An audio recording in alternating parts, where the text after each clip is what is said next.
صحابہ جب جانور ذبح کرنے لگتے پہلے یہ دعا پڑھتے، پھر کہتے اللہم تقبل منا کما تقبلتا خلیل کا ابراہیم علیہ السلام وتقبلتا حبیب کا محمد صلی اللہ علیہ وسلم، اے اللہ ہم سے بھی قبول فرما جیسے تو نے حضرت ابراہیم سے قبول فرمائی اور جیسے اپنے حبیب حضرت محمد صلی اللہ علیہ وسلم سے قبول. یہ ساری دعا پڑھیں اور جب جانور ذبح کرنے لگے تو پھر پڑھیں بسم اللہ اللہ بسم اللہ اللہ. اچھا 2 آدمیوں نے ہاتھ رکھا ہوا ہے، 2 آدمیوں.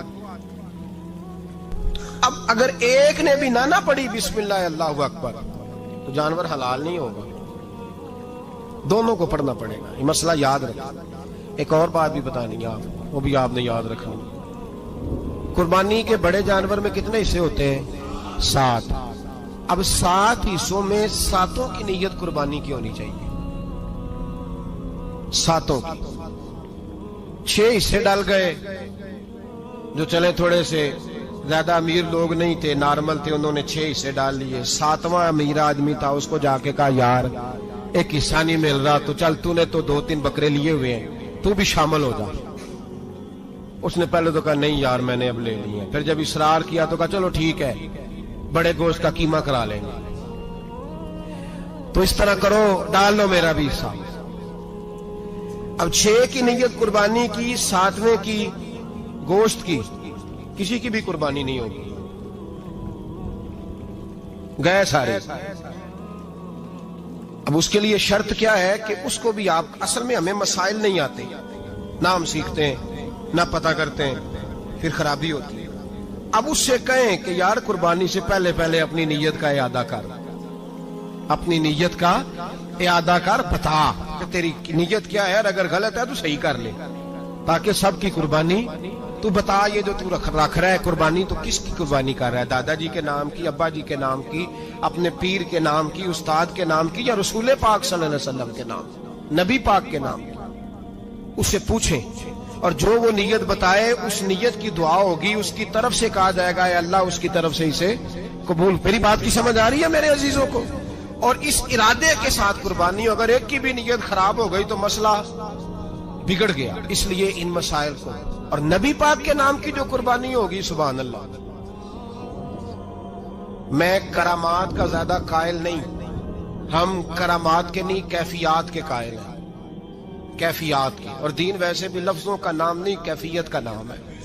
میرے حضرت فرمایا کرتے تھے ہم کرامت سے زیادہ کیفیت کے قائل ہیں. اگر مرید ساری زندگی کرامتیں سناتا رہے اور کبھی اسے مدینے جانے کا شوق ہی پیدا نہ ہو، کبھی نبی پاک کے نام پہ آنسو نہ آئے تو پھر کرامت کا فائدہ نہیں، کیفیت تو ملی نہیں اسے. ہم کیفیت، اسی طرح ہم نظرانے کے نہیں نظر آنے کے قائل ہیں. تو بھائی یہ یاد رکھ لیں کیفیت کا نام دین ہے.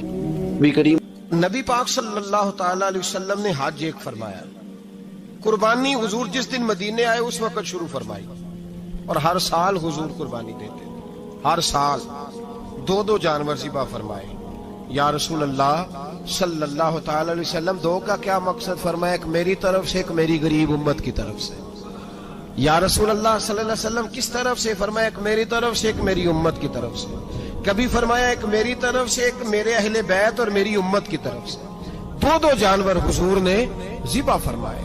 اور پھر میرے حبیب پاک صلی اللہ تعالی علیہ وسلم کے غلام مولا علی شیر خدا، ابن ماجہ کی روایت ہے، حضرت علی شیر خدا فرماتے ہیں کہ نبی پاک علیہ الصلوۃ والسلام 2 جانور ذبح کرتے تھے. خود حضرت علی کی جب باری آئی تو انہوں نے بھی 2 فرمائے.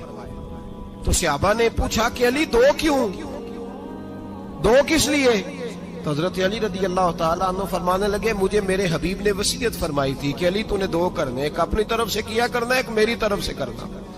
تو میں ایک اپنی طرف سے دیتا ہوں، ایک اپنے نبی پاک کی طرف سے دیتا ہوں صلی اللہ علیہ. 2 جانور. آپ لوگوں نے سنی ہوئی ہے یہ بات کہ مہینہ کھانا نہیں پکتا تھا حضور کے گھر میں. حضرت عائشہ فرماتی ہیں 3 چاند اور 3 سورج کٹھے کبھی نہیں دیکھے جب ساتھ روٹی بھی کھائی ہو. یعنی 3 دن مسلسل کبھی کھانا نہیں کھایا. قربانیاں کتنی دیں بولیے؟ حضرت علی شیر خدا کا مکان کوئی نہیں اپنا، کوئی گھر نہیں بنایا.